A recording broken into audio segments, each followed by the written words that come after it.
ಹಸಿರು ಪೈರುಗಳಿಂದ ಕಂಗೊಳಿಸುವ ಆ ಸಣ್ಣ ಹಳ್ಳಿಯಲ್ಲಿ ರಂಗಪ್ಪ ತನ್ನ ಹೆಂಡತಿ ಸುಮತಿ ಮತ್ತು 10 ವರ್ಷದ ಮಗ ಆನಂದ್ ಜೊತೆ ವಾಸಿಸುತ್ತಿದ್ದ. ರಂಗಪ್ಪ ಅತ್ಯಂತ ಪ್ರಾಮಾಣಿಕ, ಕಷ್ಟಜೀವಿ ಹಾಗೂ ಸ್ವಾಭಿಮಾನಿ.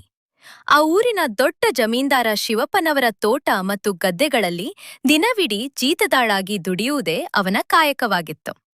ಜಮೀನ್ದಾರ ಶಿವಪ್ಪ ಒಳ್ಳೆಯವರಾಗಿದ್ದರೂ ಅವರ ಏಕೈಕ ಮಗ ವಿಕ್ರಮ್ ಮಾತ್ರ ಅಹಂಕಾರದ ಮೂರ್ತಿಯಾಗಿದ್ದ.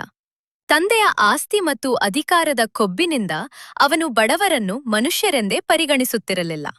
ವಿಕ್ರಮ್ ದಿನವೂ ರಂಗಪ್ಪನಿಗೆ ಮಿತಿಮೀರಿದ ಕೆಲಸ ಕೊಟ್ಟು ಕಾಡುತ್ತಿದ್ದ. ಬೇರೆಯವರು ಮಾಡುವ 3 ದಿನದ ಕೆಲಸವನ್ನು ರಂಗಪ್ಪನೊಬ್ಬನೇ ಒಂದೇ ದಿನದಲ್ಲಿ ಮುಗಿಸಬೇಕೆಂದು ಧಮಕಿ ಹಾಕುತ್ತಿದ್ದ. ದಿನದ ಕೊನೆಯಲ್ಲಿ ಮನೆಗೆ ಬರುವಾಗ ರಂಗಪ್ಪನ ಮೈ ಕೈಯೆಲ್ಲ ನೋವಿನಿಂದ ನಡುಗುತ್ತಿತ್ತು. ತೀವ್ರ ಸುಸ್ತಿನಿಂದ ಮನೆಗೆ ಬಂದ ರಂಗಪ್ಪ ಅಡುಗೆ ಮನೆಯ ಮೂಲೆಯಲ್ಲಿ ಕುಳಿತು ತನ್ನ ಕಣ್ಣೀರನ್ನು ಒರೆಸಿಕೊಳ್ಳುತ್ತಾ ಹೆಂಡತಿ ಸುಮತಿಯ ಬಳಿ ತನ್ನ ಕಷ್ಟವನ್ನು ತೋಡಿಕೊಳ್ಳುತ್ತಿದ್ದ.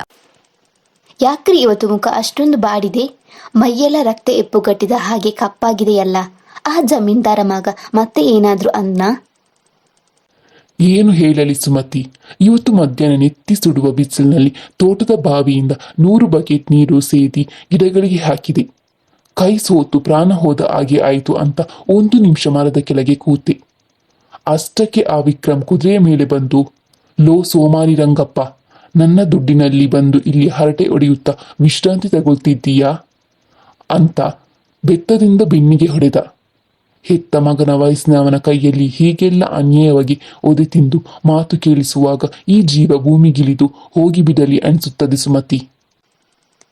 ಬೇಡಾರಿ, ಆ ದೇವರು ಇದನ್ನೆಲ್ಲ ನೋಡ್ತಾ ಇದ್ದಾನೆ. ಬೇಜಾರು ಮಾಡಿಕೊಳ್ಳಬೇಡಿ. ನಮ್ಮ ಮಗ ಆನಂದ್ ಚೆನ್ನಾಗಿ ಓದುತ್ತಾ ಇದ್ದಾನೆ.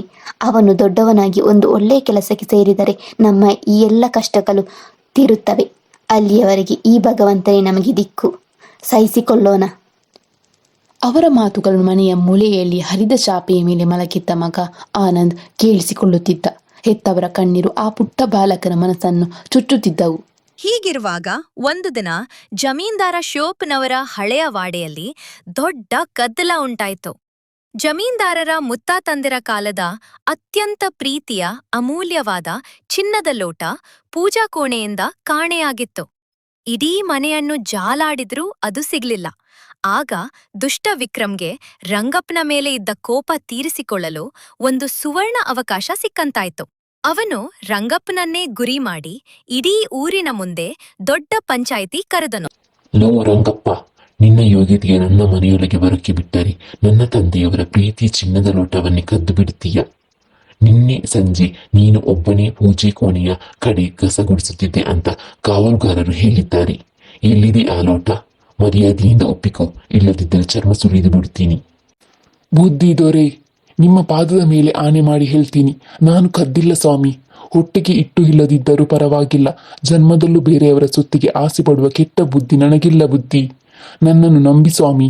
ಜಮೀನ್ದಾರ ಶಿವಪ್ಪನಿಗೆ ರಂಗಪ್ಪನ ಪ್ರಾಮಾಣಿಕತೆಯ ಮೇಲೆ ಸ್ವಲ್ಪ ನಂಬಿಕೆ ಇತ್ತಾದರೂ ಮಗ ವಿಕ್ರಮ್ ಸುಳ್ಳು ಸಾಕ್ಷಿಗಳನ್ನು ಸೃಷ್ಟಿಸಿ ರಂಗಪ್ಪನೇ ಕಳ್ಳ ಎಂದು ಬಿಂಬಿಸಿದನು. ಕೊನೆಗೆ ವಿಕ್ರಮ್ ಇಡೀ ಊರಿಗೆ ಒಂದು ಕ್ರೂರ ಆಜ್ಞೆಯನ್ನು ಹೊರಡಿಸಿದನು. ನೋಡಿದ್ರೆ ಇವನ ನಾಟಕವನ್ನು. ಇವನು ಕಳ್ಳತನ ಒಪ್ಪಿಕೊಂಡು ಆ ಚಿನ್ನದ ನೋಟವನ್ನು ವಾಪಸ್ಸು ಕೊಡುವವರೆಗೆ ಇವನಿಗೆ ಊರಿನಲ್ಲಿ ಯಾರೂ ಕೆಲಸ ಕೊಡಬಾರದು. ಈ ರಂಗಪ್ಪನ ಕುಟುಂಬಕ್ಕೆ ಯಾರೂ ಒಂದು ಹಿಂಡಿ ಹಣ್ಣವನ್ನಾಗಲಿ ಮೊಗಸ್ತ ನೀರನ್ನಾಗಲಿ ನೀಡಬಾರದು. ಯಾರಾದರೂ ಇವರಿಗೆ ಸಹಾಯ ಮಾಡಿದರೆ ಅವರನ್ನು ಕೂಡ ಈ ಊರಿನಿಂದ ಹೊರಹಾಕಲಾಗುವುದು. ಎಚ್ಚರಿಕೆ. ಜಮೀನ್ದಾರರ ಹೆದರಿಕೆಯಿಂದ ಊರಿನ ಜನರೆಲ್ಲರೂ ರಂಗಪ್ಪನ ಕುಟುಂಬದ ಕಡೆ ಮುಖ ಮಾಡುವುದನ್ನು ನಿಲ್ಲಿಸಿದರು. 1 ದಿನವಲ್ಲ, 2 ದಿನವಲ್ಲ, ಸತತ 3 ದಿನಗಳ ಕಾಲ ರಂಗಪ್ಪನ ಕುಟುಂಬಕ್ಕೆ ಊರಿನಲ್ಲಿ ಯಾರೂ ಒಂದು ಕೆಲಸವನ್ನೂ ಕೊಡ್ಲಿಲ್ಲ. ಕನಿಷ್ಠ ತಿನ್ನಲು ಅನ್ನವನ್ನೂ ನೀಡ್ಲಿಲ್ಲ. ಹಸಿವಿನಿಂದ ಇಡೀ ಕುಟುಂಬ ಕಂಗಾಲಾಯಿತು. ಮನೆಯಲ್ಲಿದ್ದ ಅಕ್ಕಿಯ ಕೊನೆಯ ಹರಡುಗಳು ಮುಗಿದು ಹೋಗಿದ್ದವು. ಹಸಿವಿನಿಂದ 10 ವರ್ಷದ ಮಗ ಆನಂದ್ನ ಮುಖ ಒಣಗಿ ಹೋಗಿತ್ತು. ಕಣ್ಣುಗಳು ಕುಸಿದಿದ್ದವು. ಅಮ್ಮ, ಹೊಟ್ಟೆ ತುಂಬ ಹಸಿವಾಗಿದೆ ಅಮ್ಮ. ಕರುಳೆಲ್ಲ ಕಿತ್ತು ಬರುವ ಹಾಗೆ ಆಗ್ತಾ ಇದೆ. ಏನಾದರೂ ತಿನ್ನೋಕೆ ಕೊಡಿ ಅಮ್ಮ, ಪ್ಲೀಸ್. ಇನ್ನೊಂದು ಚೂರು ತಡ್ಕೋ ಮಗನೇ, ಆ ದೇವನೇ ನಮಗೆ ಏನಾದರೂ ದಾರಿ ತೋರಿಸುತ್ತಾನೆ. ರೀ, ನಾವೇನೂ ತಪ್ಪು ಮಾಡದೆ ಶಿಕ್ಷೆ ಅನುಭವಿಸುತ್ತಾ ಇದ್ದೇವೆ. ಆದರೆ ಆ ಮುಗ್ಧ ಮಗು ಏನೋ ತಪ್ಪು ಮಾಡಿದೆ. ಇದರ ಹಸಿವನ್ನು ನನ್ನ ಕೈಯಾರೆ ನೋಡಲು ಸಾಧ್ಯವಾಗುತ್ತಿಲ್ಲ. ಸುಮತಿ, ಈ ಕಲ್ಲ ಅನ್ನೋ ಸುಳ್ಳು ಅಪವಾದ ಹೊತ್ತು ಇಡೀ ಊರಿನ ಮುಂದೆ ತಲೆ ತಗ್ಗಿಸಿ ದಿನ ದಿನವೂ ಹಸಿವಿನಿಂದ ನರಳಿ ಸಾಯುವುದಕ್ಕಿಂತ ನಾವೇ ನಮ್ಮ ಪ್ರಾಣ ತೆಗೆದುಕೊಳ್ಳುವುದು ಒಳ್ಳೆಯದು. ಈ ವಿಷದ ಅನ್ನವನ್ನು ನಾನು ಉಂಡು ಮಗನಿಗೂ ಕೊಟ್ಟು ಈ ಕ್ರೂರ ಜಗತ್ತನ್ನೇ ಬಿಟ್ಟು ಹೋಗೋಣ. ಕನಿಷ್ಠ ಸತ್ತ ಮೇಲಾದರೂ ನಮಗೆ ನೆಮ್ಮದಿ ಸಿಗಲಿ. ಹೌದ್ರಿ, ನನಗೂ ಈ ನರಕ ಸಾಕು ಅನಿಸಿದೆ. ಮಗ ಹಸಿವಿನಿಂದ ಒದ್ದಾಡಿ ಸಾಯುವುದನ್ನು ನೋಡುವ ಶಕ್ತಿ ನನಗಿಲ್ಲ. ಅದೇ ರಾತ್ರಿ ಇಡೀ ಊರು ತಮಗೆ ಅನ್ಯಾಯ ಮಾಡುತ್ತಿರುವುದನ್ನು ನೋಡಿ ಸ್ವಾಭಿಮಾನದಿಂದ ಬದುಕಿದ್ದ ರಂಗಪ್ಪ ಮತ್ತು ಸುಮತಿ ಅತ್ಯಂತ ಕಠಿಣ ತೀರ್ಮಾನಕ್ಕೆ ಬಂದರು. ಸುಮತಿ ತೋಟದಿಂದ ತಂದು ಇಟ್ಟಿದ್ದ ತೀವ್ರವಾದ ದ್ರವ ವಿಷದ ಬಾಟಲಿಯನ್ನು ತಂದು ರಾತ್ರಿ ಊಟದ ಅನ್ನಕ್ಕೆ ಬೆರೆಸಲು ಯೋಚಿಸಿದಳು. ಆದರೆ ಮಲಗುವ ನಾಟಕ ಆಡುತ್ತಿದ್ದ ಆನಂದ್ ಹೆತ್ತವರು ಮಾತನಾಡುತ್ತಿದ್ದ ಪ್ರತಿಯೊಂದು ಮಾತನ್ನು ಕೇಳಿಸಿಕೊಳ್ಳುತ್ತಿದ್ದನು. ಸುಮತಿ ಆ ವಿಷದ ಬಾಟಲಿಯನ್ನು ತಂದು ಅಡುಗೆ ಮನೆಯ ಮೇಜಿನ ಮೇಲಿಟ್ಟು ಹೊರಗೆ ಹೋದಾಗ ಆನಂದ್ ಮೆಲ್ಲನೆ ಎದ್ದನು. ತಂದೆ ತಾಯಿಯ ಪ್ರಾಣವನ್ನು ಉಳಿಸಲೇಬೇಕು ಎಂದು ಆ ಪುಟ್ಟ ಬಾಲಕ ನಿರ್ಧರಿಸಿದನು. ಆನಂದ್ ತಕ್ಷಣ ಆ ವಿಷದ ಬಾಟಲಿಯ ಮುಚ್ಚಳವನ್ನು ತೆಗೆದು ಅದರಲ್ಲಿದ್ದ ಮಾರಕ ವಿಷವನ್ನೆಲ್ಲ ಕಿಟಕಿಯಿಂದ ಆಚೆಗೆ ಚೆಲ್ಲಿಬಿಟ್ಟನು. ನಂತರ ಆ ಬಾಟಲಿಯನ್ನು ನೀರಿನಿಂದ ಚೆನ್ನಾಗಿ ತೊಳೆದು ಅದಕ್ಕೆ ಪೂರ್ತಿಯಾಗಿ ಸ್ವಚ್ಛವಾದದ ನೀರನ್ನು ತುಂಬಿಸಿ ಯಥಾಪ್ರಕಾರ ಮುಚ್ಚಳ ಮುಚ್ಚಿ ಅದೇ ಜಾಗದಲ್ಲಿ ಇಟ್ಟನು. ರಾತ್ರಿ ಸುಮತಿ ಬಂದು ಅದೇ ಬಾಟಲಿಯಲ್ಲಿದ್ದ ದ್ರವವನ್ನು ವಿಷವೆಂದೇ ಭಾವಿಸಿ ಅನ್ನದ ಪಾತ್ರೆಗೆ ಸುರಿದು ಚೆನ್ನಾಗಿ ಬೆರೆಸಿ ಮುಚ್ಚಿಟ್ಟಳು. ಅವಳಿಗೆ ತಾನು ಹಾಕಿದ್ದು ಕೇವಲ ಬರೀ ನೀರು ಎಂದು ಗೊತ್ತೇ ಇರಲಿಲ್ಲ. ನಂತರ ಮೂವರು ಆ ಅನ್ನವನ್ನು ಉಂಡು ಇನ್ನು ತಮಗೆ ಸಾವು ಬರುತ್ತದೆ ಎಂದು ಕಣ್ಣು ಮುಚ್ಚಿ ಮಲಗಿದರು. ಮರುದಿನ ಬೆಳಗ್ಗೆ ಸೂರ್ಯನ ಕಿರಣಗಳು ಬಿದ್ದಾಗ ರಂಗಪ್ಪ ಮತ್ತು ಸುಮತಿ ಮೆಲ್ಲನೆ ಕಣ್ಣು ಬಿಟ್ಟರು. ತಾವಿನ್ನೂ ಬದುಕಿರುವುದನ್ನು ಕಂಡು ಇಬ್ಬರಿಗೂ ದಿಗಿಲಾಯಿತು, ಆಶ್ಚರ್ಯವಾಯಿತು. ರೀ, ಎದ್ದೇಳಿ, ನಾವಿಬ್ಬರು ಬದುಕಿದ್ದೇವೆ. ರಾತ್ರಿ ಆ ವಿಷದ ಅನ್ನ ತಿಂದ ಮೇಲೂ ನಮಗೇನೂ ಆಗಿಲ್ಲವಲ್ಲ? ನಮಗೆ ಸಾವು ಬರಲಿಲ್ಲವಾ? ನನಗೂ ತಿಳಿಯುತ್ತಿಲ್ಲ ಸುಮತಿ. ಆ ವಿಷ ಕೆಲಸ ಮಾಡುತ್ತಿಲ್ಲವಾ? ನಡೆ, ಅಡುಗೆ ಮನೆಗೆ ಹೋಗಿ ಆ ವಿಷದ ಬಾಟಲಿ ನೋಡೋಣ. ಇಬ್ಬರೂ ಅಡುಗೆ ಮನೆಗೆ ಹೋಗಿ ಆ ಬಾಟಲಿಯನ್ನು ನೋಡಿ ಗಾಬರಿಗೊಂಡರು. ಅಷ್ಟರಲ್ಲೇ ಅವರ ಗುಡಿಸಲಿನ ಹೊರಗೆ ಇಡೀ ಊರಿನ ಜನ ಮತ್ತು ಸ್ವತಃ ಜಮೀನ್ದಾರ ಶಿವಪ್ಪ ಬಂದು ನಿಂತ ದೊಡ್ಡ ಗದ್ದಲ ಕೇಳಿಸಿತು. ರಂಗಪ್ಪ ಹೆದರುತ್ತಲೇ ನಡುಗುತ್ತಾ ಹೊರಬಂದನು. ಆದರೆ ಅಲ್ಲಿ ಜಮೀನ್ದಾರ ಶಿವಪ್ಪ ಕಣ್ಣೀರು ಹಾಕುತ್ತಾ ನಿಂತಿದ್ದರು. ಕಾವಲುಗಾರರು ಜಮೀನ್ದಾರರ ಮಗ ವಿಕ್ರಮ್ನನ್ನು ಬಂಧಿಸಿ ನಿಲ್ಲಿಸಿದ್ದರು. ರಂಗಪ್ಪ, ನನ್ನನ್ನು ಕ್ಷಮಿಸ್ಬಿಡು. ನಿನ್ನ ಪ್ರಾಮಾಣಿಕತೆಯನ್ನು ನಂಬದೆ ನಿನಗೆ ಅನ್ಯಾಯ ಮಾಡಿದೆ. ಅಸಲಿ ಕಳ್ಳ ಬೇರೆ ಯಾರೂ ಅಲ್ಲ, ನನ್ನ ಸ್ವಂತ ಮಗ ವಿಕ್ರಮ್.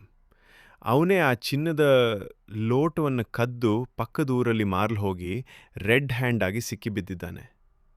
ನನ್ನ ಮಗನ ತಪ್ಪಿಗೆ ಇಡೀ ನಿಮ್ಮ ಕುಟುಂಬ ಸಾಯುವ ಸ್ಥಿತಿಗೆ ಬಂತು. ನನ್ನನ್ನು ಕ್ಷಮಿಸ್ಬಿಡು. ಇದೆಲ್ಲವನ್ನೂ ಕೇಳುತ್ತಿದ್ದ ಆನಂದ್ ಮುಖದಲ್ಲಿ ಮುಗ್ಧವಾದ ನಗು ಮೂಡಿತು. ಅವನು ಓಡಿ ಬಂದು ಹೆತ್ತವರನ್ನು ಅಪ್ಪಿಕೊಂಡನು. ಆನಂದ್, ನಮಗೆ ರಾತ್ರಿ ವಿಷ ತಿಂದರೂ ಏನೂ ಆಗಲಿಲ್ಲ ಮಗನೇ. ಆ ದೇವರೇ ನಮ್ಮನ್ನು ಉಳಿಸಿದ್ದಾನೆ ಅನಿಸುತ್ತದೆ. ಅಮ್ಮ, ಅದು ದೇವರ ಪವಾಡ ಮಾತ್ರ ಅಲ್ಲ. ನಿನ್ನೆ ರಾತ್ರಿ ನೀವು ಅಳುತ್ತಾ ಆ ಬಾಟಲಿ ತಂದಿಟ್ಟಾಗ ನಾನು ನೋಡಿದೆ. ನೀವು ಸಾಯಬಾರದು ಅಂತ ನಾನು ಆ ವಿಷದ ಬಾಟಲಿಯಲ್ಲಿದ್ದ ವಿಷವನ್ನೆಲ್ಲ ಹೊರಗೆ ಚೆಲ್ಲಿ ಅದಕ್ಕೆ ಬರೀ ನೀರನ್ನು ತುಂಬಿಸಿಟ್ಟೆ ಅಮ್ಮ. ನೀವು ಅನ್ನಕ್ಕೆ ಹಾಕಿದ್ದು ವಿಷ ಅಲ್ಲ, ಬರೀ ನೀರು. ಮಗನ ಮಾತು ಕೇಳಿ ರಂಗಪ್ಪ ಮತ್ತು ಸುಮತಿಗೆ ಒಂದು ಕ್ಷಣ ಮೈ ನಡುಗಿತು. ತಮ್ಮ ಮುಗ್ಧ ಮಗನ ಸಮಯ ಪ್ರಜ್ಞೆ ಮತ್ತು ಚಾಣಾಕ್ಷತನ ತಮ್ಮ ಇಡೀ ಕುಟುಂಬದ ಜೀವವನ್ನು ಉಳಿಸಿದ್ದನ್ನು ಕಂಡು ಇಬ್ಬರೂ ಕಣ್ಣೀರು ಹಾಕುತ್ತಾ ಮಗನನ್ನು ಗಟ್ಟಿಯಾಗಿ ಅಪ್ಪಿಕೊಂಡರು. ಜಮೀನ್ದಾರ ಶಿವಪ್ಪ ಆನಂದ್ನ ಬುದ್ಧಿವಂತಿಕೆಯನ್ನು ಮೆಚ್ಚಿ ತಮ್ಮ ತಪ್ಪಿನ ಪ್ರಾಯಶ್ಚಿತ್ತವಾಗಿ ರಂಗಪ್ಪನಿಗೆ 1 ಎಕರೆ ಫಲವತ್ತಾದ ಭೂಮಿಯನ್ನು ಉಡುಗೊರೆಯಾಗಿ ಬರೆದುಕೊಟ್ಟರು ಮತ್ತು ಮಗ ವಿಕ್ರಮ್ನನ್ನು ಜೈಲಿಗೆ ಕಳುಹಿಸಿದರು. ಅಲ್ಲಿಂದ ರಂಗಪ್ಪ, ಸುಮತಿ ಮತ್ತು ಆನಂದ್ ಊರಿನಲ್ಲಿ ಅತ್ಯಂತ ಗೌರವಯುತವಾಗಿ ಮತ್ತು ನೆಮ್ಮದಿಯಿಂದ ಬಾಳಲಾರಂಭಿಸಿದರು.